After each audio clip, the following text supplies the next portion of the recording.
Ahora sí, ¿me escuchas bien? Ay, qué raro, como que se me mueve. Sí, Ya. ahí, ahora sí te escucho, ya, sí. Ah, raro. Bueno, ahora sí.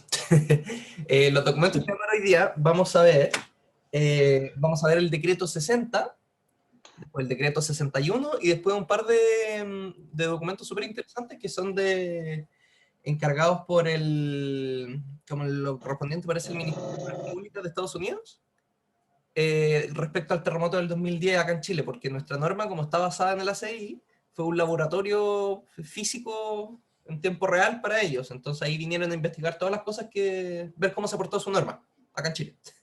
Entonces, ven algunas cosas que se proponen, mucho daño, de dónde salió ese daño, qué cosas se podrían haber evitado, qué cosas no se cumplieron, por así decirlo, con respecto a su norma, etc. ¿Ya? Entonces, el primer documento que vamos a ver es el decreto 60. Que este decreto 60 aprueba el reglamento que fija los requisitos de diseño y cálculo para el hormigón armado. Esto fue después del terremoto del 2010, por lo tanto, fíjense, promulgación 2 de noviembre de 2011, se publicó el 13 de diciembre de 2011, y deroga el decreto anterior, que era el 118 de 2010, justo se había actualizado, parece. Entonces, vamos a ver, esto está en la Biblioteca del Congreso, directamente, entonces lo podemos leer al tiro, y vamos a ver específicamente, ustedes pueden, no es largo, pueden echarle una mirada, hay mucho documento legal, entonces no todo es importante para nosotros, pero el artículo 2 específicamente, encontramos mucho de lo que hablamos siempre nosotros. Por ejemplo, el artículo 2 nos dice que toda la referencia a código, comentario, cláusula, etc., deberán tenderse a realizar las contenidas de los siguientes documentos, que son los documentos que nos mencionan acá. Entonces, para referencias sin fecha, se aplicará la última edición oficial vigente del documento referenciado. ¿Qué nos están diciendo prácticamente acá? Se tienen que ocupar estas normas para el diseño, estas normas vigentes, dependiente que hayan sido fijadas con decreto o no. Entonces, aquí nos enumeran las normas que se ocupan acá en Chile, las que hay que ocupar. Específicamente después del terremoto del 2010, las que se hacen oficiales. Entonces, la NSH 148 para el tipo de cemento, la 163, tal vez muchas tal vez la han escuchado, otras no, pero hay muchas que sí conocemos nosotros, como por ejemplo la 433 para el diseño sísmico de edificios en general. Hablan de muchas otras, 1537, donde podemos sacar las cargas. Hay muchos que son de constructibilidad, por ejemplo el hormigón, que el agua de masado, requisitos. De albañilería, hormigón de mortero, 2369, que nosotros también son de las que ocupamos todo el rato. Y eso, pero si ustedes como quieren ver alguna vez la lista de las cosas que oficialmente hay que ocupar en Chile, aquí está. Cuando nos dicen siempre que el decreto Supremo 60, es bueno siempre leerlo. Pasarse una mirada, por lo menos haberlo mirado. ¿Ya? Entonces, del decreto 60 tenemos eso. Tengo el artículo 1 también.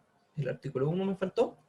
Nos dicen que los elementos y estructuras de hormigón armado deben ser diseñados y construidos de acuerdo con los requisitos y exigencias establecidos en la norma técnica del American Concrete Institute, o el ACI, en adelante ACI 318, con las adecuaciones indicadas en el artículo 3 del presente decreto.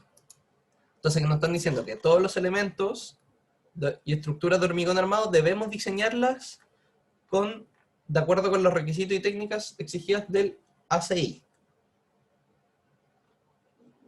¿Ya? Entonces después nos vamos dentro de la ACI, las cosas que se agregan a la norma chilena, pueden echarle una mirada a esto, pero nos dice el artículo 3, se fijan las siguientes adecuaciones a la ACI.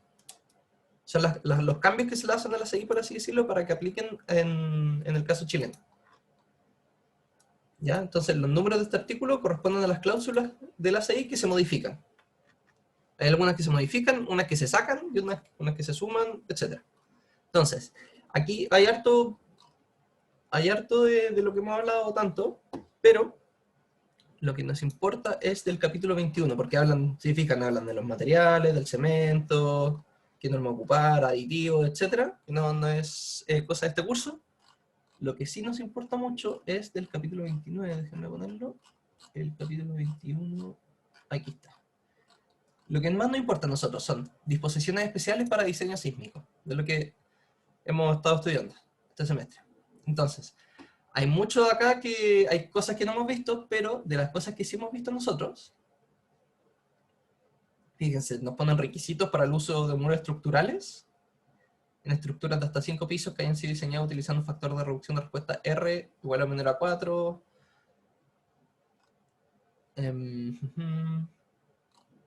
Hay requisitos para el corte basal.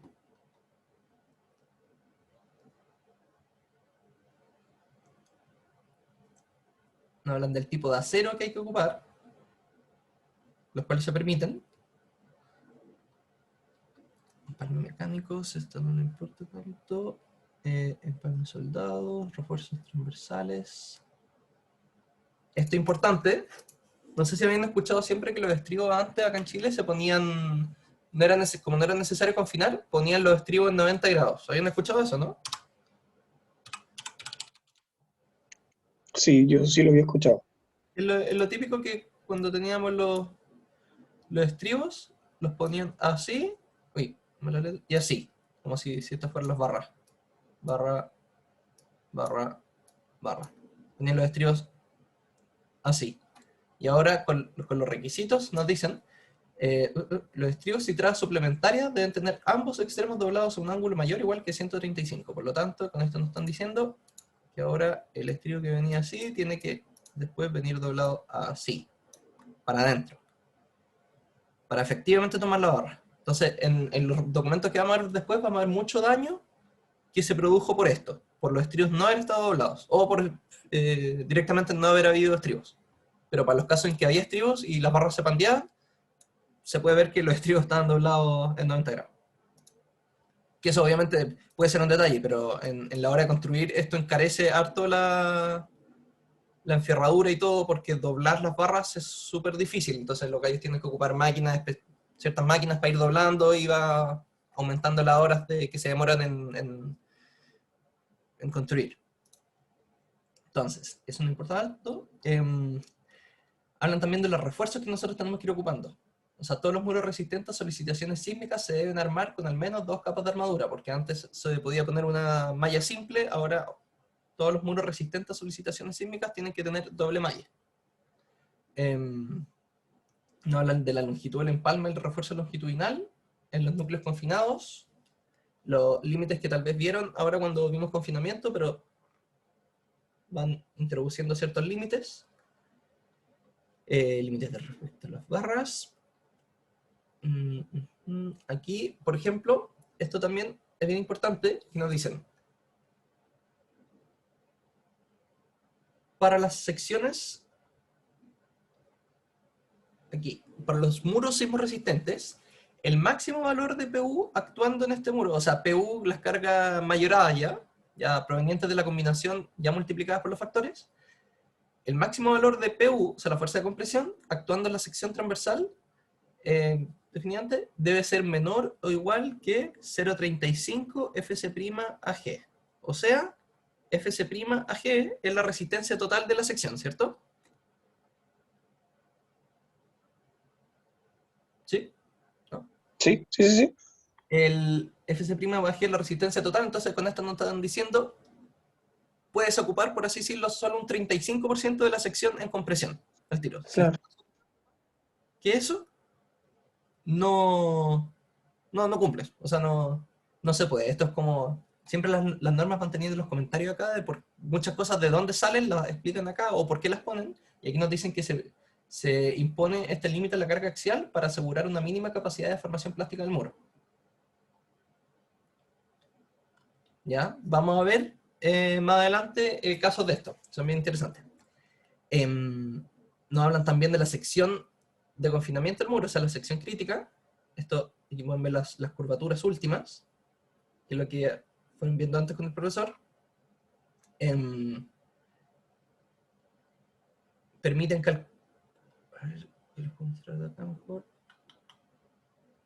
no, esto lo vamos a ver más adelante, en los documentos, pero hablan de las dos curvaturas. Está la curvatura que sale, que vienen en clase, pero la curvatura que sale como de la deformación elástica, por así decirlo, un correspondiente a la deformación elástica y un correspondiente a la deformación considerando efectos inelásticos, que sería esta de acá. El profesor siempre ha recomendado ocupar directamente la elástica porque era un poquito más conservador y real. ¿Qué más? Hablan también de las zonas de confinamiento. Entonces, todo lo que vieron en clases, prefiero, van a notar que lo van encontrando acá, que ya está en el decreto del Congreso.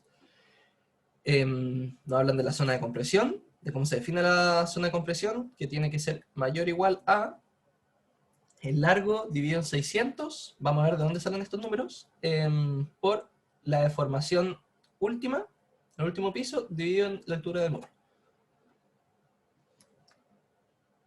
Entonces, la deformación, esto es la parte del eje neutro, o sea, y ahí correspondiente a ese eje neutro, después se ve dónde se confina.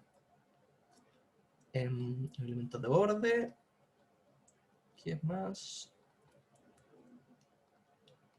Ya, vigas de acople, eso, vamos a ver daño de esto, pero esto no se vio en el curso, así que solo les voy a mostrar con las fotos y contarles qué son, pero el diseño de las vigas de acople no se ve en el curso, eso ténganlo claro cuando lo veamos. Y les voy a mostrar. Bueno, eso es por el decreto 60, ¿ya? Con el decreto 61, que es otro, el decreto 61, esto es un poquito menos del cálculo del hormigón y un poquito más de dónde sacar las cargas sísmicas, ¿ya? Entonces este decreto aprueba el reglamento que fija el diseño sísmico de edificios y deroga decreto número 117 de 2010. Entonces de este, que no importa el decreto 61, no importa el artículo 9, que lo tengo anotado acá, el artículo 9, que son para las deformaciones sísmicas.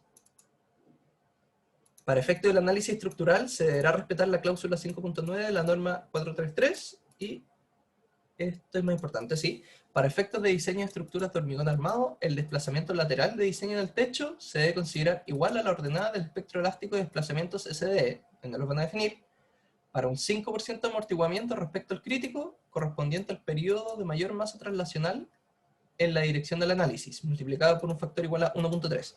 ¿Qué nos están diciendo en resumen?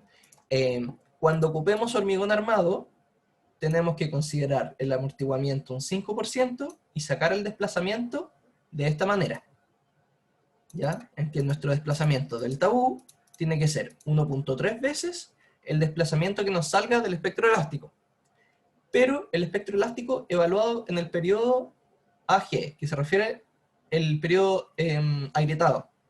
No sé si han escuchado que o cuando, no sé si tuvieron algún curso de que se veían como, yo por lo menos lo tuve en mi curso de proyecto civil, pero que veíamos el modelo del edificio así, de algún edificio como desde las bases, por así decirlo, que siempre se consideran las secciones enteras.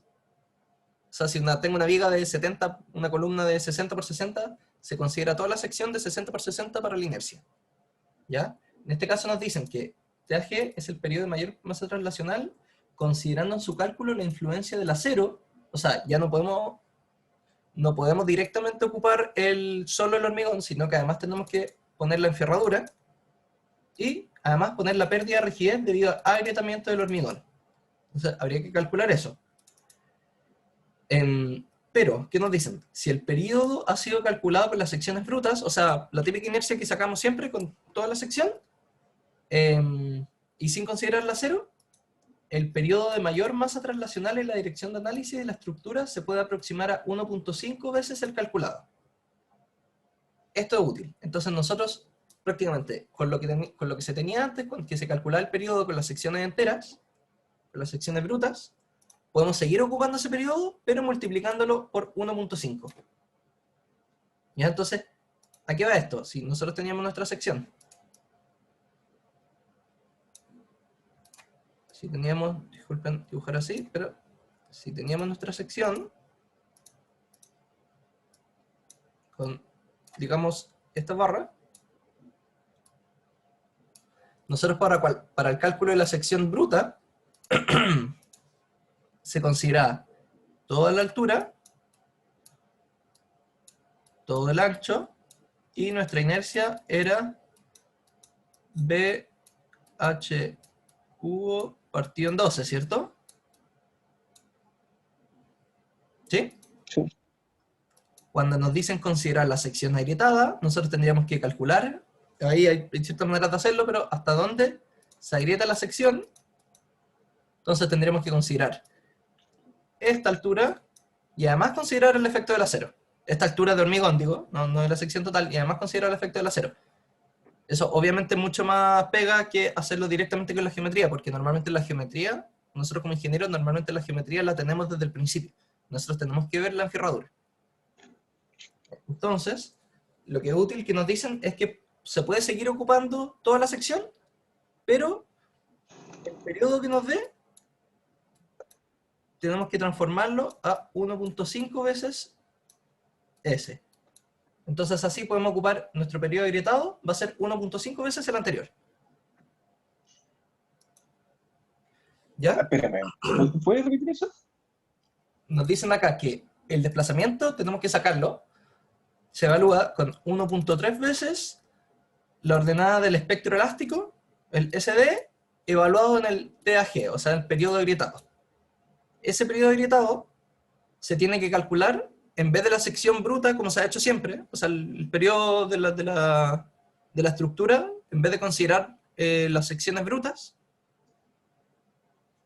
ahora tenemos que considerar la sección considerando el acero y además considerando las grietas que se podrían producir, que es bien complejo, pero si uno podría también, como sale acá,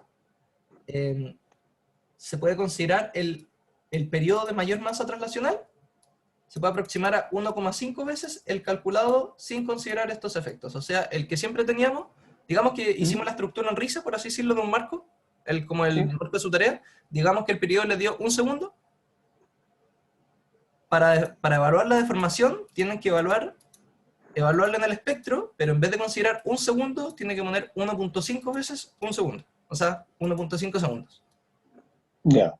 A eso se refiere, ¿cachai? Entonces, por eso el desplazamiento de diseño del tabú, ese que tenemos para el confinamiento, para ver la curvatura de los muros, todo, se saca de ahí. Se saca 1.3 veces el espectro de diseño evaluado en la estructura agrietada, por así decirlo, que va a ser más flexible, porque es menos rígida. Entonces, Ya. ese periodo agrietado, el periodo principal, que es el que nos importa en verdad, o lo calculamos con todas las cosas, o sea, con la pérdida de rigidez por el agrietamiento, con el cálculo de la influencia del acero, que es más pega, o se puede aproximar conservadoramente a 1,5 veces el calculado antes, que es mucho más simple. Entonces, Creo, sí. a priori se hace esto, porque normalmente uno al principio solo tiene la geometría del hormigón, por así decirlo. No tiene las barras, eso se va después según lo que nos sale de las solicitaciones. Entonces, tenerlo desde el principio es medio raro, a menos que haya que chequear algo. Ya, pero eso es importante. Entonces, ese espectro elástico de desplazamiento se calcula según la expresión del artículo 13, que es el que vamos a ver ahora. Bueno, esto habla de la separación entre edificios, todo, pero vamos al capítulo 13 y nos dicen que el espectro elástico de diseño se tiene que calcular así. De desplazamientos. ¿Ya? El espectro elástico para evaluar los desplazamientos se ve así, que no va, fíjense que no va reducido por R. R era cuando va reducido por el espectro de diseño, para las fuerzas. Que se ve un espectro Mm, elástico, entre comillas, y se reduce para poder ocuparlo directamente.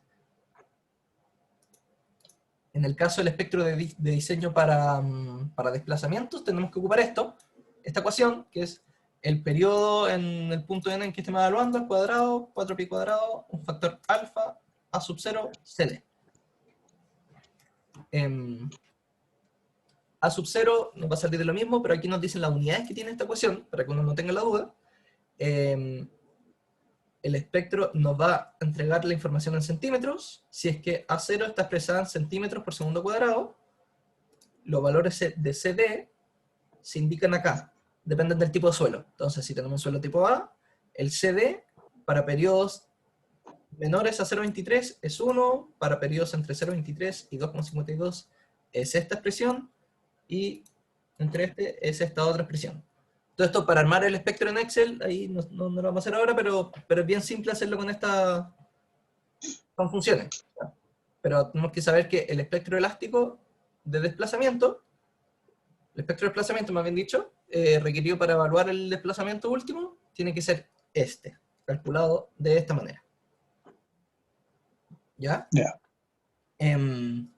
Esto, bueno, aquí están los comentarios, pero sacan, estos valores no los sacan del bolsillo, sino van haciendo ajustes según las cosas medidas en el terremoto del 2010, y con las recomendaciones de diseño y confinamiento para muros de hormigón van sacando los coeficientes de estas cosas, como ajustando el espectro para que cumpla esas cosas, por así decirlo, o para que se vean las deformaciones que se dieron, etc. Artículo 13.2, y esto también es importante, que es para los suelos clasificados como tipo E, porque fíjense aquí tenemos del A al D, nos faltaría el E, un suelo bien malo, se requiere un estudio especial en el cual se establezca el espectro de desplazamiento elástico. O sea, ya no nos dicen ocupar un espectro específico, sino se tiene que hacer un estudio debidamente justificado todo, para ver qué espectro de desplazamiento elástico se va a ocupar. ¿Ya? Eso. ¿Alguna pregunta hasta aquí por los decretos? No, yo no. Mira, yo descargué uno y me aparece un espacio vacío y tengo la duda si es que le aparece una fórmula o no. No, Justo después del artículo del 12.2, no, ¿tú me lo podrías mostrar para ver si es que el ¿Del 12.2? 12.2? Ah, ya, sí, ahí está la fórmula. Ah, sí. Ya, Sí, sí. siempre el profe mismo me comentaba que es mejor ver los decretos, aunque se puedan descargar, siempre es bueno como tener el link, como se puede ver así fácil, y verlos directamente. Ya. Siempre como para evitar esas cosas, porque a veces como el formato puede ser raro, no sé, Sí, y te se lo pierden desarma cosas. una Sí. cosa así. Sí, Pero bueno, como ya, esto bacán. está online, es bueno verlo directamente. Aquí, por ejemplo, esto no lo Y me vimos lo ahora, muestras para pero mí. definen el espectro de diseño, o sea, para sacar las solicitaciones, cuál es. Y ese con alfa, cómo se calcula ese alfa, etcétera. ¿Ya? Bueno, hasta Ya. acá tenemos con artículos 9 y 13 del decreto 61. De ahí nos salen las cosas, ese desplazamiento delta U, que es el que se ocupa para evaluar el confinamiento de los muros. Ahí para que sepan que de ahí sale. Y no es como cuando nos aparece esta fórmula, para que entendamos de dónde sale esa fórmula y por qué se ocupa ese espectro y no otro, etc. ¿Ya? No es lógico sacar, no sé si lógico, no es muy conveniente sacar el desplazamiento de un espectro de diseño, como el que sale acá, porque este espectro de diseño está dividido por R. Entonces está pensado para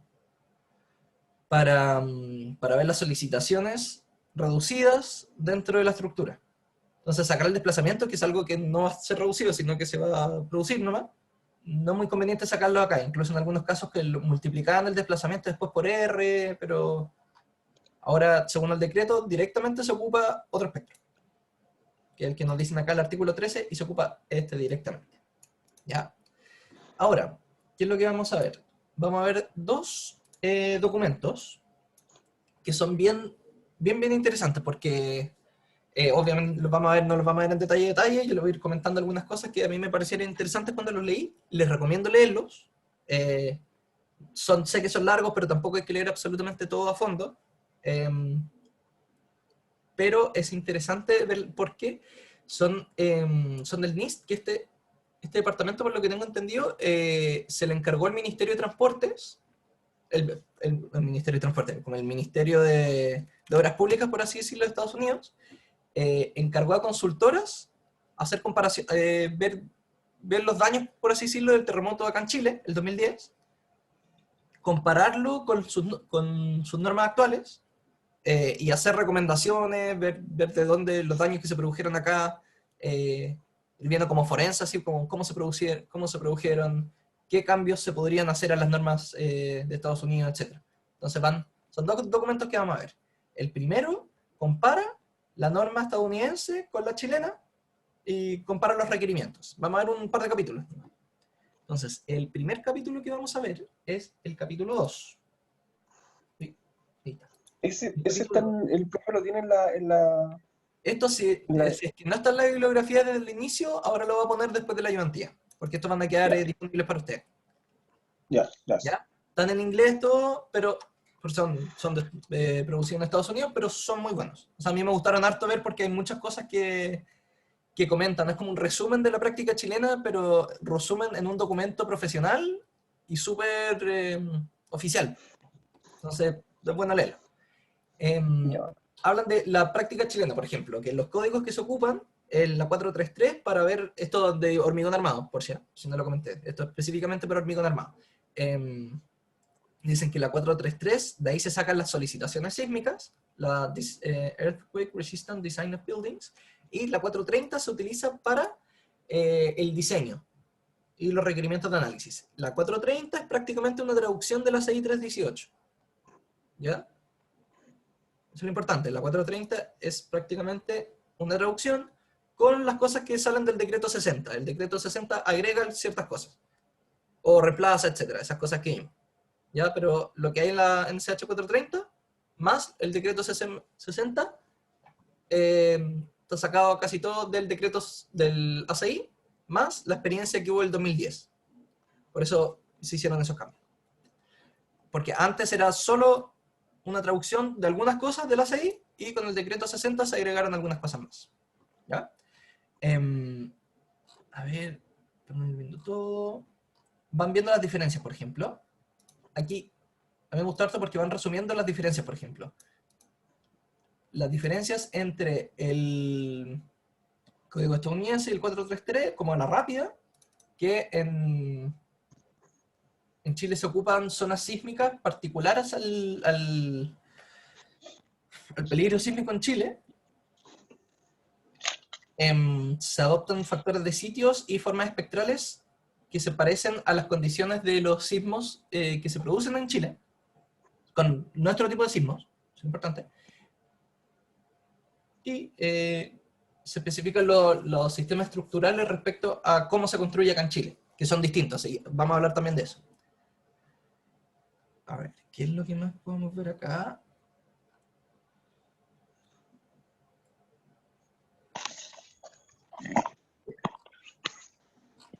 Vamos a ir viendo. Ya, ¿qué cosas? Comparando con la 430, con el diseño. Esto es importante. Las cosas que no se cumplen, por así decirlo, del ACI, cosas que están presentes en el ACI, que no se cumplen en la norma chilena 430 del 2008, incluyen, dentro de otras cosas, como el set de las cosas importantes, es que no se tiene el requerimiento para confinar elementos de borde en muros, que vamos a ver fotos de eso y todo. Bueno, hay ciertas cosas permisivas para el uso de marcos de momentos, son ya más específicos. En vez de hacer las referencias a ceros ACTM, se hacen las referencias a las normas chilenas. Se ocupa permisivamente ocupar el uso de cubos de hormigón para testear las probetas. Entonces, si han escuchado que antes teníamos el hormigón H, el H20, el H30, etc., y ahora se cambió por el G, es porque la norma en la CI ocupaba cilindros.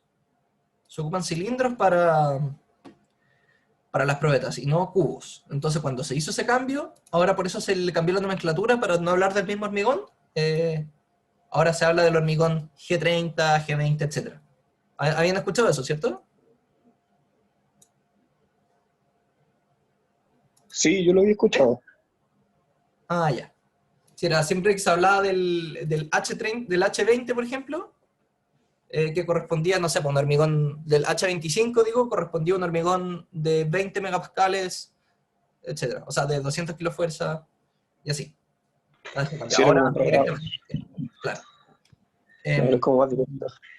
El uso, como les comentaba, en la norma 430 se ocupaba el uso de las secciones brutas, use of gross section properties, y no se incluían las deformaciones, etcétera, de la sección agrietada.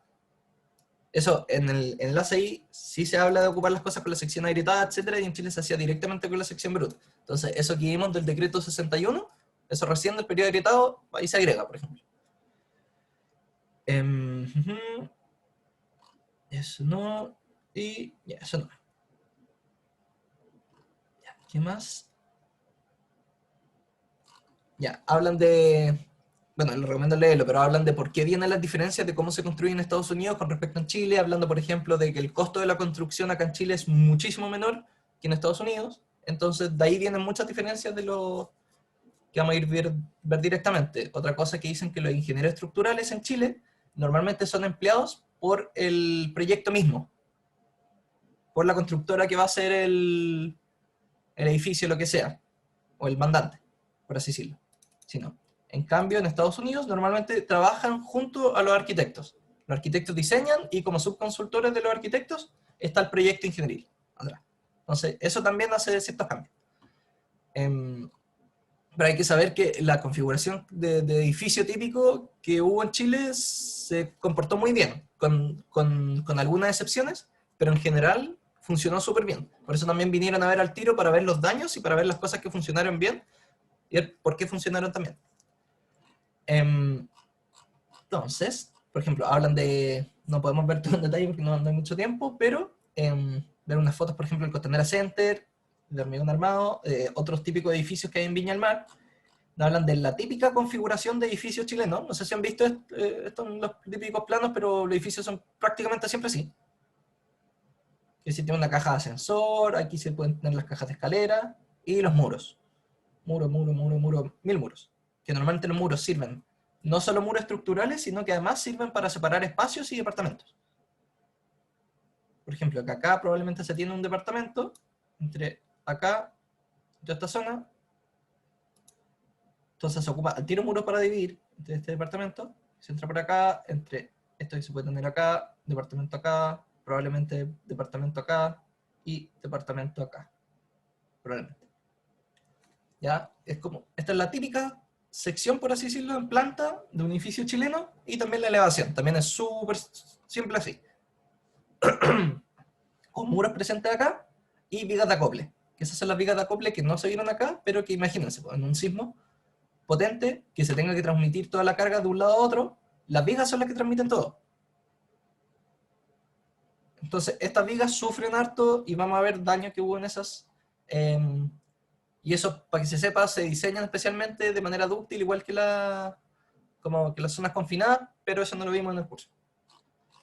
Por ejemplo, estas son unas vigas de acople, ¿ya? Que pasan de lado a lado, y estos son daños. Casi todas estas fotos que son, aquí salen de donde fueron sacadas, pero son de algunos edificios, dicen de dónde, otros no dicen, son como más confidenciales, pero van diciendo el tipo de daño que se fue encontrando.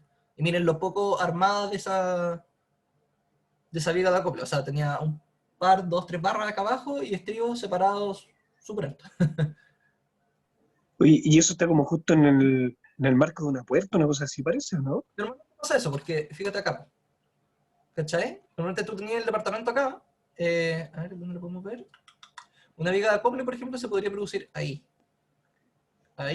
etcétera, porque ahí tengo muro, viga, tengo esto un hoyo, entre comillas, en esta sección. Piensa que esto es esta sección, ¿cachai? Tengo muro, puede ser este muro, tengo un espacio vacío porque está la puerta, o sea, tengo solo una viga por arriba, un pedacito de la losa, por así decirlo, de arriba, y después muro. Entonces, el corte que se transmite desde este lado hasta este lado tiene que pasar a través de la viga. Eso no era como lo que el profe había hablado de los dinteles. Claro, claro. Los dinteles, aquí le dicen en inglés lintel, pero claro, eso mismo. Esos son los que transmiten toda la carga de un lado para otro, entonces se diseñan dúctiles, pero no se ve en el curso. Tampoco lo he visto mucho en detalle, para la verdad, pero sé que se diseñan distintos. Pero eso son cosas daños que hubo, porque en la norma chilena no estaba especificado esto, que se diseñaran dúctiles, entonces hubo mucho daño de esto. Muchos edificios chilenos, muchos ingenieros chilenos ya sabían, se sabe que la norma 430 está según el ACI, entonces directamente hacían las cosas con el ACI. Entonces muchos edificios sí confinaban esta zona y sí las diseñaban para trabajar dúctil, para que no pasaran estas cosas. Pero no era lo presente en la norma. Entonces por eso siempre, o sea, a mí siempre, como en mi experiencia de profes que han dicho siempre, que en Chile lo mínimo es la norma. Uno por lo menos cumple la norma, y de ahí en adelante se van viendo estas cosas. Pero siempre, por lo menos se cumple la norma chilena, es como lo mínimo que se hace, pero normalmente los diseños tienen mucho más que eso. No solo cumplir la norma. Y podemos ver en este tipo de casos las cosas que pasaban, que este edificio probablemente cumplía la norma, pero se sabía, entre comillas, el ingeniero debería haber sabido que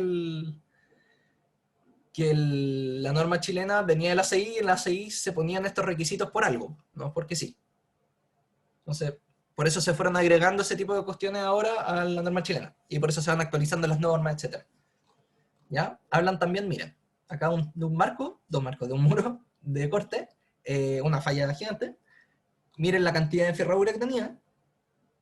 O sea, probablemente la falla de esto, como estaban dispuestos los estribos, no se alcanza a ver muy bien, pero normalmente se ponían los estribos así en Chile.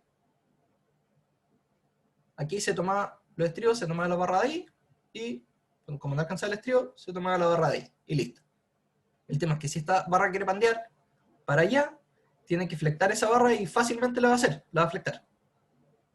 Así ya, esa barra la puede mover para allá fácilmente si esta barra pandea. Entonces, este fue el tipo de cosas que se vio, como pandearon las barras. Y como obviamente el muro pasó a perder prácticamente toda su rigidez. A veces se confinaba así, eso era como parcialmente confinado, se confinaba así, tomando las barras, tomando como barra por medio, por así decirlo. Se hacía una recta y después una por medio. Una y esta recta, después una para adentro, otra recta, etc. En la zona confinada, por así decirlo. Como algunos ingenieros sabían que esa zona debía estar confinada, la confinaban más o menos para proveer un poquito más de seguridad, pero sin saber que en verdad hay que confinar todo. Entonces, esto era como edificio habitacional, lo que vimos arriba. Ya para edificio industrial, o sea, industrial, edificio de oficina, por así decirlo, los típicos que uno ve son así. No sé si han visto esto antes, pero por ejemplo, casi todos los edificios de oficina que son de una planta abierta, que la idea es que no tengan muros adentro, están compuestos por un núcleo, donde están las escaleras y el ascensor, y hay unos cuantos muros, y por fuera columnas. Entonces hace esto como más mixto, porque se tiene el muro de corte, y además columnas, entonces como que se genera un marco de momento, y con losas súper grandes. Por lo tanto, esas losas son postensadas normalmente, pero, etcétera. Son losas delgaditas que son postensadas para poder tener la resistencia necesaria, pero lo importante es saber que los edificios de oficina en Chile normalmente son un núcleo con columnas afuera. Esto es lo típico que uno ve. No sé si los típicos edificios que uno veía antes eran casi todos así, ¿cierto? Si uno va al centro de Santiago, por así decirlo, en general los edificios más antiguos, por así decirlo, como los de gobierno, etcétera, son puros muros por fuera, ¿cierto? Si uno ve los edificios más modernos, en general son así, que tienen las cortinas por fuera. Vidrio. Entonces, eso entero, y ahí incluso se alcanza a ver, es un núcleo con columnas por fuera, y después cierran con las cortinas. Pero la parte resistente, por así decirlo, es el núcleo y las columnas, a diferencia de solo muros, como vemos acá. ¿Ya? Entonces, eso es lo interesante de este documento, como que recoge las prácticas chilenas en general y las resume en este documento con fotos y todo de los daños, pero comparando con la diferencia con las cosas que se hacen en Estados Unidos. ¿Ya? Y la aprovecha de hacer pebre también. Sí, no, claro, algunas cosas sí y otras no. Po. Algunas cosas muestran así como lo bien que se portaron, porque en Chile no se cayeron muchos edificios, que es lo último, los requisitos, por así decirlo, de la norma en general. No se cayeron, no se alcanzaron a caer, sí hubo mucho daño, pero a pesar de que tenían mucho daño, no se cayeron muchos. Entonces eso es interesante ver y ahí explican un poquito por qué pasa y todo. Hablan de la zonificación sísmica chilena, que bueno, esto lo han visto ustedes, bueno, zona 3, zona 2, zona 1, la zona 3 porque está más cercana a la falla, la aceleración de 0,4G, zona 2, 0,3, zona 1, 0,2. Ya de memoria. Claro. Ya de memoria, hablan de los tipos de suelo, cómo se definen en Chile. Entonces, por eso les digo que es bueno leer esto porque es como un resumen, tal vez menos árido que la norma, porque tiene un poquito más de explicación, porque está pensado para los ingenieros de Estados Unidos, para entender la práctica chilena. Entonces nos dicen suelo tipo 1, de dónde sale, con la velocidad de ondas de corta de 900 metros por segundo, bla, bla, bla. Suelo tipo 2, 3, 4. Esto era antes del cambio de clasificaciones de suelo, de pasar a suelo A, B, C, D. Bueno, las categorías de ocupación de los edificios, A, B, C, dependiendo del riesgo, las combinaciones de cargas que se ocupan, las típicas ASD sin factorizar, D más L más menos E, o D más menos E, y las combinaciones LRFD, 1.4 por todo esto, o la de momento volcante, 0,9D más menos 1.4 Hablan de las combinaciones típicas que se ocupan en Chile. ¿Cómo se organizan los sistemas estructurales? Como les decía, normalmente son muros de corte, marcos de momento o sistemas duales. O sea, que tienen muros de corte y marcos de momento. Normalmente se ve muros de corte y sistemas duales. Sistemas duales son como edificios más modernos, que tienen el núcleo que les decía, las columnas por fuera. Entonces, por dentro son muros de corte y por fuera son momentos resistentes, marcos de momento, digo. Y los típicos edificios habitacionales que son puro muro. Ya, eso, no tan, bueno, hablan de, para dar un poquito el detalle, hablan del análisis estático que se puede hacer, solo se puede hacer en algunas cosas, como por ejemplo, en cierto tipo de riesgo, por así decirlo, de estructuras, las estructuras que no pasan los 5 pisos, o las estructuras más altas que sean extremadamente regulares. Por eso ahí se puede hacer el análisis simplificado, que es C por I por P. P es peso sísmico, C es un coeficiente que es como la gravedad, por así decirlo, como qué porcentaje de la gravedad es para el lado, literal, y el factor I, que es un factor de importancia, que era 0,8, 1, 1.2. Entonces, es el análisis estático, que es como un resumido. Entonces, ¿de dónde se sacaba ese coeficiente sísmico? Era prácticamente un pedacito del espectro. La aceleración efectiva, etcétera, hablan de los coeficientes máximos que se utilizaban para el diseño. No se utilizaba directamente eso, sino que había que chequear que no pasara el máximo. Cómo se calculaba ese máximo según el factor R, etcétera. ¿Qué espectros salían de eso? Factor de reducción. Cómo se distribuían las fuerzas provenientes del espectro. Interesante. Entonces, la factorización que existía acá en Chile se ocupaba esta distribución de fuerzas que ustedes la vieron en sus tareas. El término A sub K por la fuerza de ese piso, por el peso de ese piso, dividido en este otro término, multiplicado por el corte basal. Entonces, era prácticamente cómo se repartía el corte basal para arriba. Entonces, ese A sub K salía de acá, y eso genera algo más o menos así, de repartición de pisos. Al piso 0 no le llega carga, perdón, al piso 1 le llega esto de carga, subiendo así, y después los pisos superiores le llega súper alto.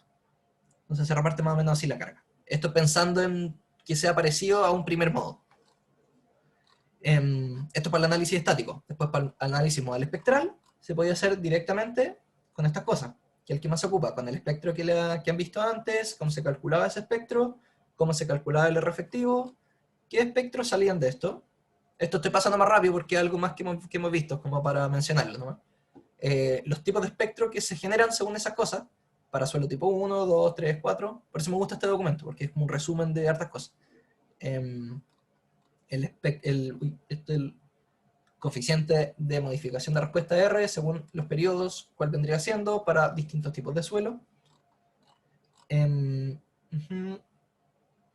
no es tan importante. Y eso. Entonces, el capítulo 2 es como un resumen de la práctica chilena y de cómo se sacan las solicitaciones, de dónde salen y cómo se calculan, de la práctica chilena.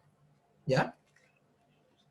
En el caso del capítulo 3 no lo vamos a ver, pero hablan también de la práctica de Estados Unidos, de cómo se hace también un resumen, pero en Estados Unidos. Entonces, si quieren ver cómo se hace, les recomiendo leerlo. Total, no es tan largo. Déjenme ir al capítulo 4, que aquí, en el capítulo 4, hacen la comparación entre el diseño sísmico en Estados Unidos y el diseño chileno. Y los requerimientos para el diseño van haciendo las comparaciones. ¿Ya? Entonces, déjenme bajar un poquito. Hacen algunas conclusiones como respecto a los dos diseños. A ver, ¿qué les puedo mostrar más específico?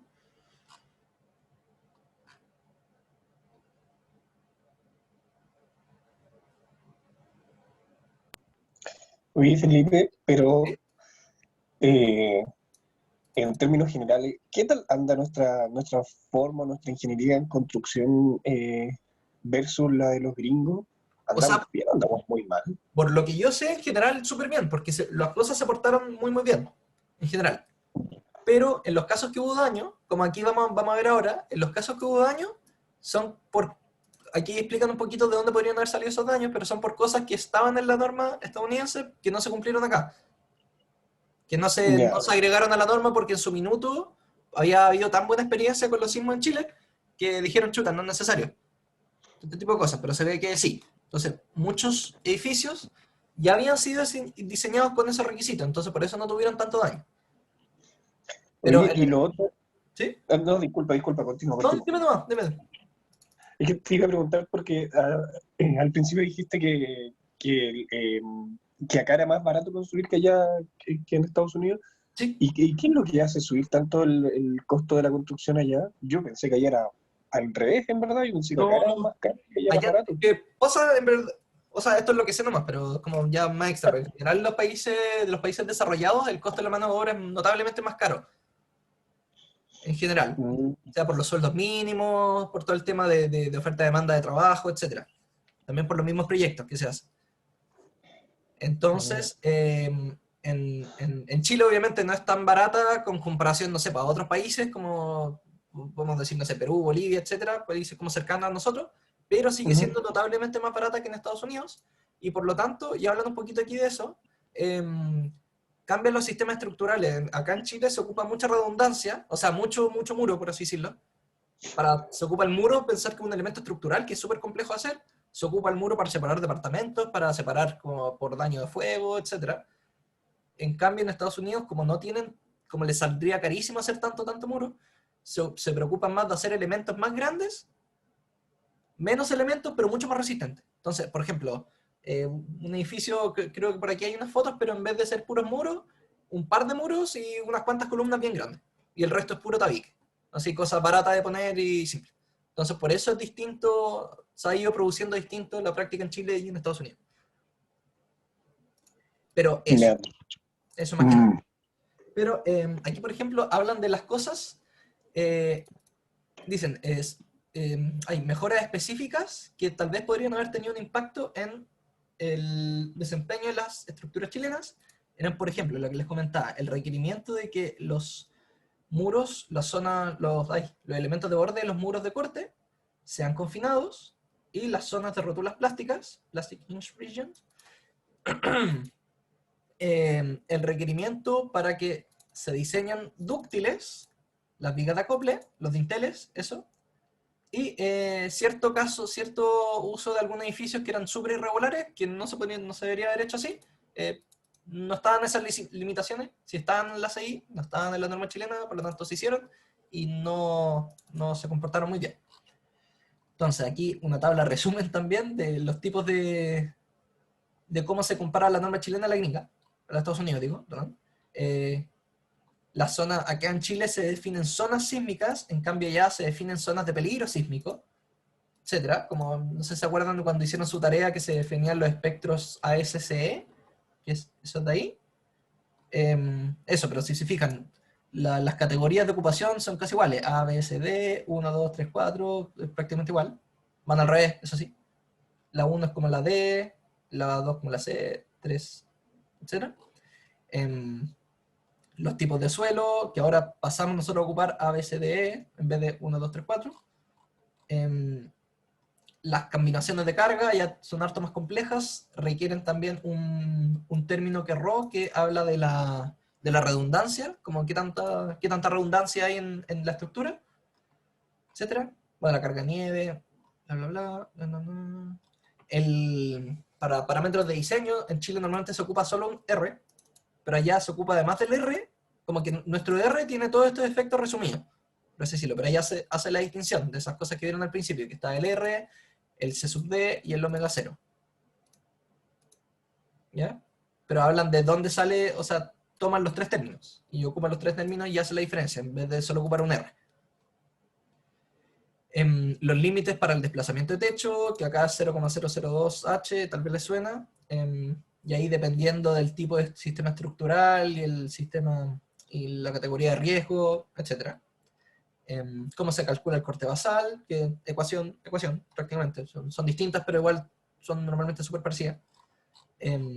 Los espectros que habrían en la 433, como corte basal versus periodo, cómo serían en el ACC, la distribución de fuerzas hacia arriba, el edificio del corte estático, del modelo del análisis estático, digo, cómo se distribuye la fuerza según el ACI directamente, según la práctica de Estados Unidos, más bien dicho. Los efectos ortogonales de los sismos, normalmente nosotros hemos visto puras estructuras planas, por cierto, pero los modelos se hacen, por norma incluso, dicen que hay que hacer los modelos en 3D, con 3 grados de libertad por piso, uno rotacional y 2 ortogonales. Entonces, ¿cómo se consideran los sismos? Se considera, acá en Chile se considera cada dirección por separado, y la práctica de Estados Unidos se ocupa el 100% de la dirección del sismo en un sentido y el 30% del otro, y al revés. 30% de la dirección en X, 100% en Y. No sé si le escucharon al profesor decir, normalmente más o menos, cuando se produce, no sé, pues si tenemos un registro sísmico, más o menos encontramos la máxima del sismo en X. No sé, si la máxima del sismo en X fue 10, en ese mismo tiempo el sismo en Y era 3. Y así. Esto se cumplía normalmente. Cuando se produce el máximo del sismo en X, se produce el 30% del máximo del sismo en Y, y al revés, normalmente. Entonces por eso se ocupa esta forma de calcular. Ya, voy a irme un poquito más hacia adelante. Y eso, del capítulo 4, y el capítulo 5, ya hablaron de la práctica de Estados Unidos, hicieron la comparación, y ahora hablan de la comparación del diseño sísmico. De todo. Hablan del típico edificio chileno que se produce, muro, 1000 muros. No sé si han visto esto típico, que esto normalmente son estacionamientos. No sé si han visto el primer piso, uno es más alto que el resto de los pisos, y además se produce mucho esta configuración de muros bandera, entre comillas. Sí. Muros que no llegan a nada, porque aquí normalmente hay estacionamiento. Esto se produce súper harto, y eso vamos a ver que produjo muchos daños. Pero esta es la típica estructuración chilena. ¿Ya? Por ejemplo, está este edificio que era en Viña del Mar, que es un caso súper, no sé si mediático, pero aquí lo ocupan todo el rato. No sé si ven, les parece que está como más o menos en diagonal, ¿no? Está como medio caído, ¿no? Claro, y eso pasó esto. Entonces, eso les decía, aquí normalmente esta zona, que estos muros bandera, que venían de acá arriba, no llegan hasta abajo porque abajo hay estacionamiento, se ocupa ese espacio para estacionamiento. Entonces el primer piso, que es más alto, además llega hasta allá y están estos muros de acá, estos muros de corte, que tenían que resistir todo el corte para allá y además todo el efecto que traía esta carga hacia acá abajo, y está este tipo de falla, que aquí pueden reconocer. Es ¿Cómo? como lo mismo que pasó en el edificio de Irarrázaval. Ah, Ese claro, que ese que parece. se la dio. Sí, exactamente lo Claro, mismo. Yo tuve que hacer una claro. disertación de eso y es igual. Sí, que este fue el típico daño que se fue viendo, que fue por no confinarse. O sea, miren los estribos. Fíjense, un estribo cada, no sé, 30 centímetros, 25 centímetros. Entonces, un par de barras por lado. Normalmente se ocupan barras más grandes, como si fuese una columna, entre comillas, esta zona. Pero aquí se ven los tipos de fallas. O sea, aquí podemos ver fallas como cuando son más o menos horizontales, según lo que dice, son fallas controladas por compresión o flexo-compresión. Y en el caso cuando son diagonales, normalmente esa cosa falla por corte. Pero, o sea, obvio que hay como, no es blanco-negro, pero fíjense, todos los muros fallaron, y produjo un asentamiento notable en ese lado del edificio que provocó esto de que se veía al tiro desde afuera. Pero el edificio no se cayó. Pero falló así, o sea, absolutamente irrecuperable. Eso tienen que hacer mucho trabajo para poder recuperar, pero Y eso mismo te iba a preguntar, ¿y cómo eso ustedes lo levantan con gata, creo? a Y veces le levantan con botan gatas, sí. todo? Levantan con Ya. gata, hacen el muro de nuevo y Sí, después sueltan y dejan el edificio en el muro. Ah, sí, qué así bien. mismo lo hicieron en el otro edificio. Claro, y Pero creo la, que el edificio eh, Irarrázaval no lo habían terminado de vender, lo arreglaron y después lo vendieron más caro. porque quedó extra firme. Genio. Entonces, miren Aguante este Chile, asentamiento, por país de ejemplo, acá. emprendedores. Imagínate, si esa barra estaba doblada, quiere decir que ese punto no estaba ahí, ese punto estaba por acá, y bajó. Por eso es que la barra está doblada así, o sea, fíjense, pandeo de barras, absolutamente pandeo de barras, o sea, los estribos que estaban ahí, que estaban para evitar el pandeo, obviamente no lo lograron. Esos estribos eran, no sé si alcanzan a ver chiquitito, Sí, porque hay sí. límites para el área de acero de estribos, etc. Pero este tipo de daños se fue viendo en Chile, entonces eso lo vieron mucho. Vieron por qué se producían esos daños. Entonces aquí se hacía para hacer la comparación de esta consultora, hizo un modelo en ETABS. No sé si cachan el programa ETABS, pero es como el SAP 2000, pero para hormigón armado normalmente, para edificio en 3D. Se hizo el modelo del edificio chileno. Se fueron viendo los periodos, no sé, el primer periodo que era rotacional, después el segundo transversal, etc. El espectro chileno, que es el punteado, comparado con lo que habría sido más o menos comparable en Estados Unidos, habría sido un suelo tipo D, por ejemplo, en San Francisco, California, y nos habría dado este espectro de acá. Entonces, fíjense que por espectro, por lo menos en la parte rígida, es más exigente el chileno, y después al revés, pero ni tanto. Eso no lo quiero ver ahora. Estos son el piso y el desplazamiento lateral, el drift, el delta partido en H, desplazamiento del piso dividido en la altura, que se habría habido. Según se hizo el análisis para el espectro de diseño de San Francisco y el chileno, uno para Viña del Mar. Entonces sabía que para el chileno efectivamente fue más exigente. Fue más exigente que el de Estados Unidos, y este era el límite, o sea, los dos cumplían el límite. En el caso, bueno, ahí hay hartos límites que van diciendo, pero se ve que prácticamente cumple siempre, ¿ya? Cumple los límites de deformación, los cumple siempre. Es importante ver que lo típico que, por ejemplo, nosotros hemos chequeado, que se cumplan los límites de deformación, todos se cumplieron. O se deberían haber cumplido, por lo menos, ¿cierto? Según las cosas normativas. Van comparando distintas cosas, etcétera, etcétera. Las fuerzas de diseño, esto tengo que pasar un poquito más rápido por acá, por si no me alcanzo. Los cortes de diseño, los cortes basales por piso, o sea, los cortes por piso, que se producían según el espectro chileno, en rojo, según el espectro de Estados Unidos, en azul, se ve que es más exigente el chileno, forma súper parecida, pero es más exigente. Lo mismo con el momento volcante, también era más exigente el chileno que el de Estados Unidos. La manera de confinar ese tipo de muros, por ejemplo, que eran muros de este tipo, eran muros tipo T, abajo tenían como la T, por así decirlo, después del arma. ¿Cómo se confinaba? Según la norma chilena, y cómo se confinaba según la CI. Fíjense, los estribos así, tomados enteros, etc. Después se hace lo mismo, pero para el análisis gringo.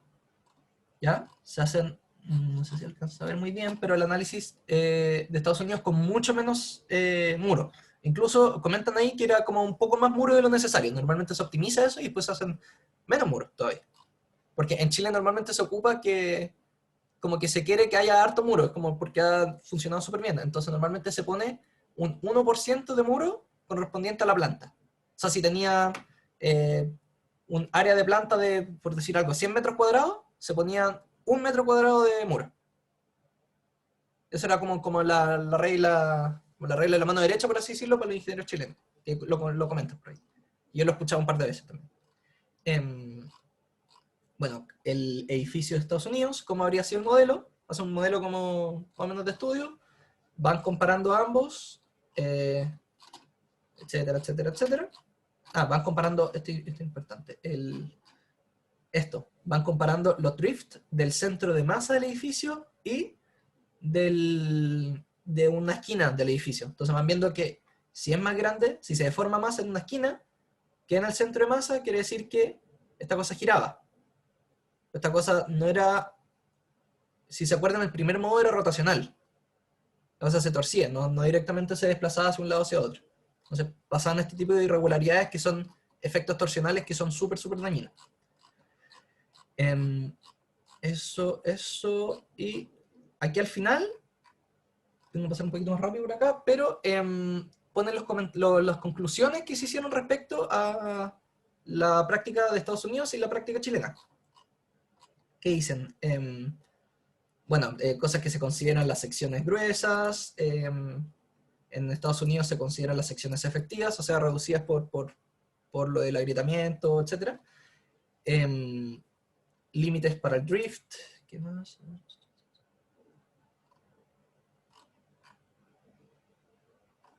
Bueno, prácticamente, o sea, resumen, aquí ponen resumen, pero muchos de los daños que se vieron decían si se hubiesen aplicado la norma ACI 318 al diseño del edificio chileno, habría resultado en que los muros de corte, los elementos de borde de los muros de corte, habrían necesitado confinamiento. Y no se confinaron. En el caso de ese edificio que mostramos, no se confinaron. Porque eso no estaba presente en la norma 430. Sí lo estaban en la ACI, entonces lo repito. Muchos edificios diseñados por ingenieros que sabían que el ACI era el que manda, por así decirlo, o sea, el que de ahí se sacaba la norma 430, hacían las cosas directamente con el ACI. Verificaban que cumpliera, obviamente, todas las cosas de la 430, porque hay algunas diferencias, pero sabían que había que confinar esos muros, todo, y lo hacían por algo. Entonces, en el caso de muchas veces que no se hizo eso, se vieron daños súper fuertes. ¿Ya? Especialmente muros asimétricos, como los T, ese muro que vimos ahí. ¿Ya? El otro documento, paso al tiro porque si no alcanzo, este es un poquito más árido, así que este también me costó un poquito más entenderlo, así que no me voy a meter tanto en detalle, para no decirle algo incorrecto ni nada, pero en este caso se vieron, el documento anterior era comparación de las normas, por así decirlo, de las zonificaciones sísmicas, etcétera, para la práctica del diseño sísmico en Estados Unidos y en Chile. En este caso, del siguiente documento son recomendaciones que se hacen para el diseño sísmico de los elementos.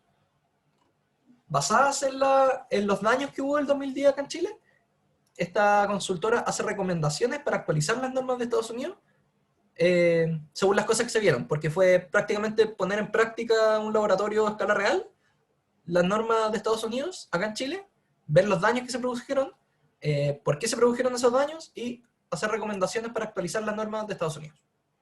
Es lo interesante de esto. Entonces, aquí vamos a ver el capítulo 2. Felipe, ¿Sí? una consulta, y esas recomendaciones, es que como son distintos tipos de sismo y todo, ¿son válidas igual? O sea, algunas Por ejemplo, cosas son válidas y otras no. Entonces, por eso también se está haciendo el proyecto de actualización de la norma, que se van actualizando. Las normas, está la de la 433, está la de la 2369, que el profesor directamente es parte del comité que preside ese proyecto de actualización de la norma.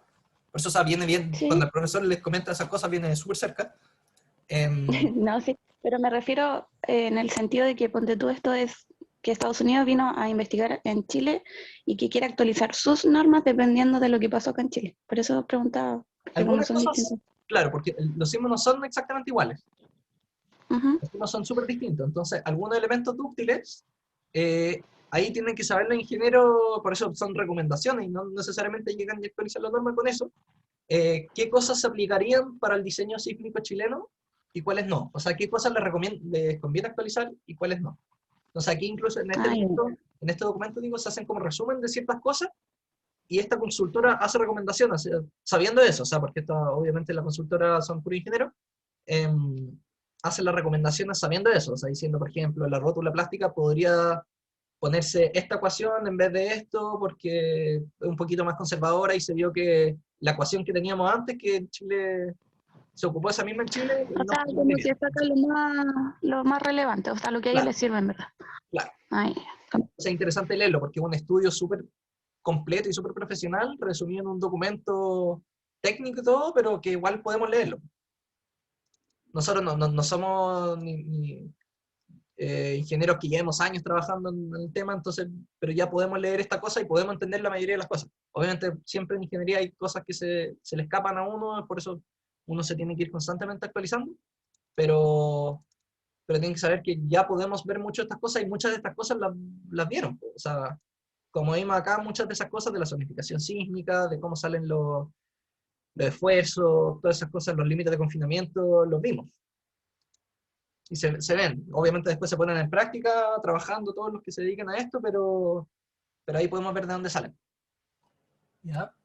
En este caso, bueno, hablan más cosas, debemos ver el mismo tipo de daño, pero se ve, aquí se hace una investigación de los elementos de borde de muros. Por ejemplo, la zona que debería haber estado confinada, los núcleos, que son prácticamente poner una columna en la última parte del muro, es prácticamente eso. Armar una columna en la última parte. Entonces, van viendo las ecuaciones para ver los momentos, ver las curvaturas, digo, los desplazamientos, etc. Son ecuaciones que hemos visto. Vamos a hacer un poquito más por arriba. No, eso no, sí. No, eso no es importante para nosotros ahora. Los límites que se hacen para la zona confinada, eso que les decía. Decían que la típica ecuación, creo que está acá arriba. No está ahí arriba. La típica ecuación que teníamos para el límite del núcleo confinado, que tenía que ser el largo del muro dividido en 600 por bla, bla, bla, le ponían un factor 2. Entonces, en vez de tomar directamente la deformación, tomaban 2 veces esa deformación. O sea, eran correcciones así que hacían algunas cosas. Eso en el caso de los elementos confinados, de los núcleos confinados. Digo. En el caso de las zonas de rótula plástica, plastic hinge, el largo de la rótula plástica, bueno, hacen más estudios, harta cosa, esto, como les decía, esto era un poquito más árido. Hacen límites. Hacen límites y ven aquí, esto. Aquí, ven esa investigación hacia la rápida, como el resumen, y hacen ciertas recomendaciones.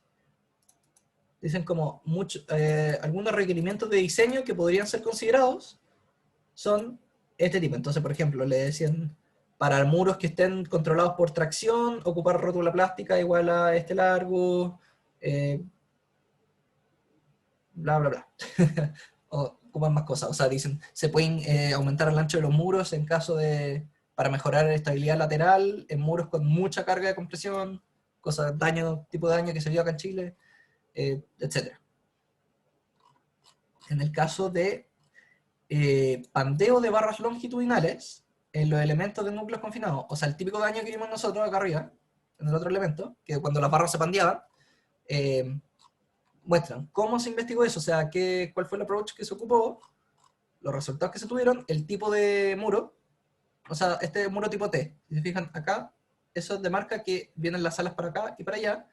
Cuando esto estaba en tracción y esto en compresión, el eje neutro se producía, era de este largo, ¿cierto? Porque mucho hormigón, acuérdense, cuando tenemos muros así, acá hay mucho acero y aquí no hay tanto, ¿cierto?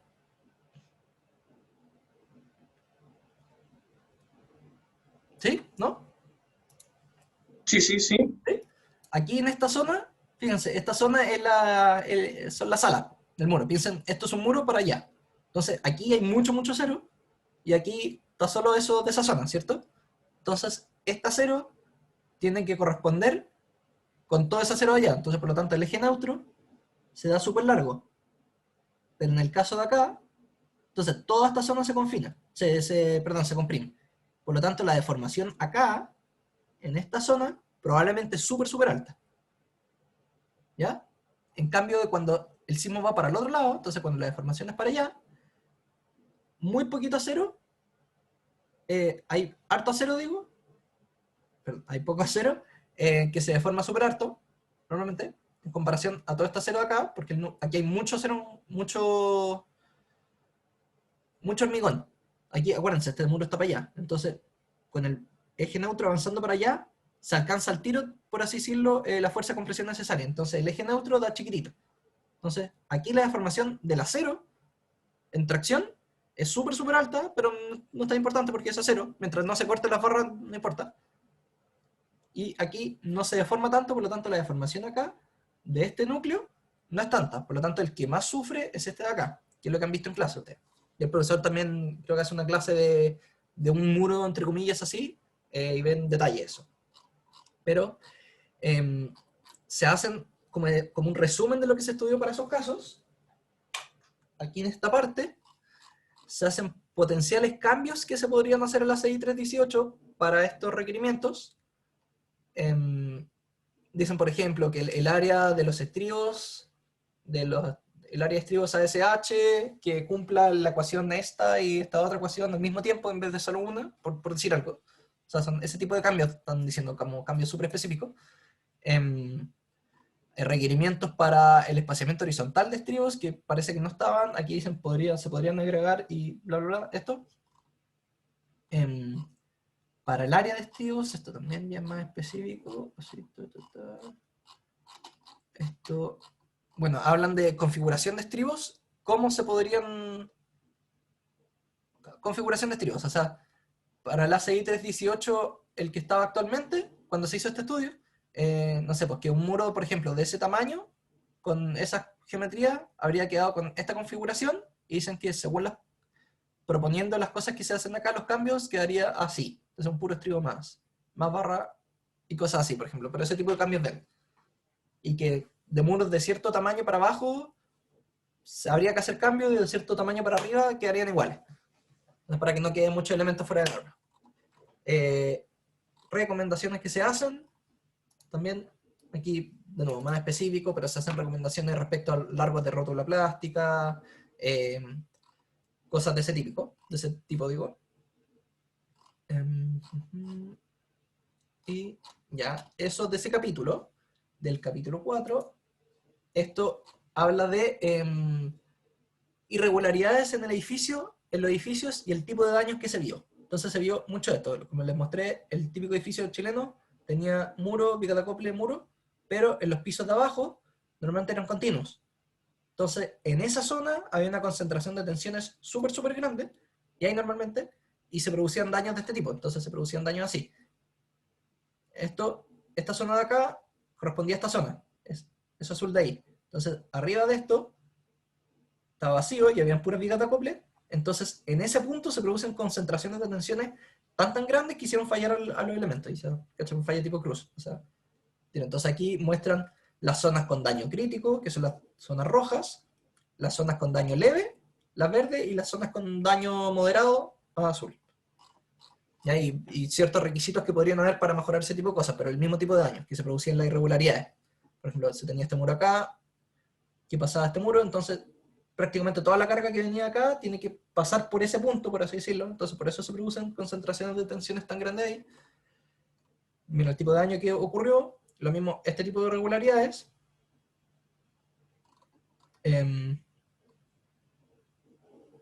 Este tipo de irregularidades, por ejemplo, acá creo que las barras que tenían que seguir para abajo no seguían para abajo, quedan cortadas ahí. A ver, ¿qué más les puedo mostrar de acá? Otras irregularidades que habían, porque hay muchos muros que son tipo Z, son así. Para allá, un murito corto para allá, y después continúa el muro, y en esa configuración, en algunas partes hubo grandes daños, por ejemplo, así. Esta era Plaza del Río en Concepción, creo. Entonces por eso van haciendo el estudio, mostrando cuál fue el tipo de daño, otro tipo de daño, de irregularidades. Que estos daños siempre se producían en zonas que arriba habían discontinuidades súper grandes. Por ejemplo acá, que estaba el muro acá y el muro seguía desde allá. Entonces veían que estas barras que veían acá, ¿qué cambio de hacer? Porque estas irregularidades a veces pasan y no hay cómo solucionarlas, pero la única manera de limitar los daños es cambiar la enferradura de estas cosas y diseñarla mejor. Entonces hacen cambios respecto a eso, o sea, hacen comentarios respecto a eso. Digo. Daños que se produjeron en escaleras de este tipo. Bueno, el típico edificio, no me acuerdo cómo se llama el edificio Higgins en Concepción. Daño que este edificio tengo entendido que después demolieron de aquí para arriba y después vendieron de aquí para abajo. Arreglaron y quedó igual. Hacen zonas panel, más daño de ese tipo, de zonas en este tipo de daño. O sea, en este tipo de zonas, digo que se producía este tipo de daño. Así. Entonces, hablan de cuál es como el DCL, por así decirlo, de esa zona, cuando teníamos la zona panel acá, por así decirlo, y para arriba pura abertura, se producían este tipo de esfuerzos. Entonces, decían que con respecto a esto se pueden calcular todo más en específico. Entonces, sé que esto es más denso, es harto más denso, pero les recomiendo leerlo también, para ver como qué cosas se concluyeron de los estudios que se hicieron acá en Chile, cuando veían la discontinuidad de edificios. ¿Ya? Entonces aquí hacen un resumen del daño observado, o sea, un punteo del daño observado, tipos de daños, etc.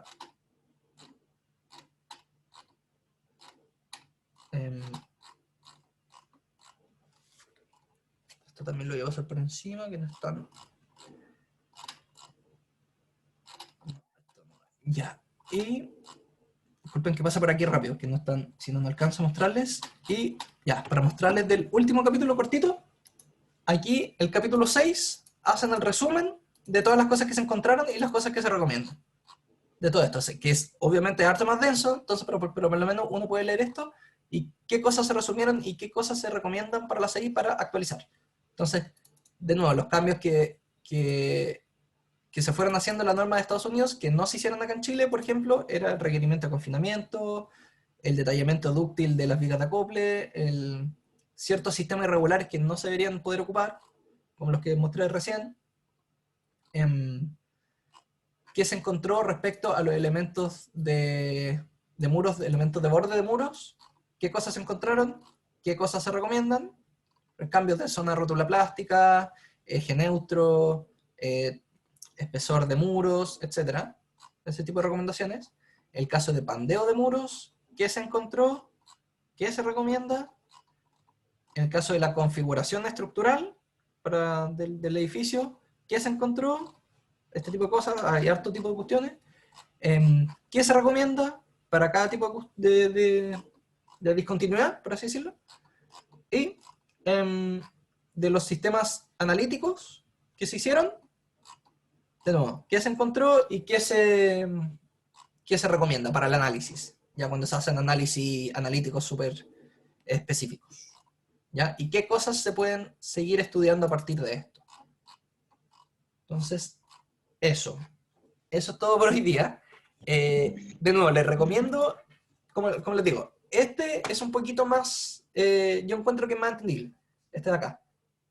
Entonces, yo les recomiendo leerlo, por lo menos ojearlo, pero este yo lo encontré súper interesante porque va comparando la norma de Estados Unidos con la chilena, la práctica.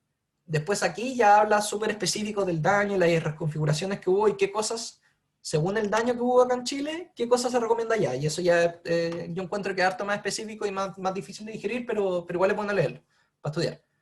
Para estudiar ese tipo de cosas, para aprender. Pero eso es todo por hoy día. Sí. Felipe,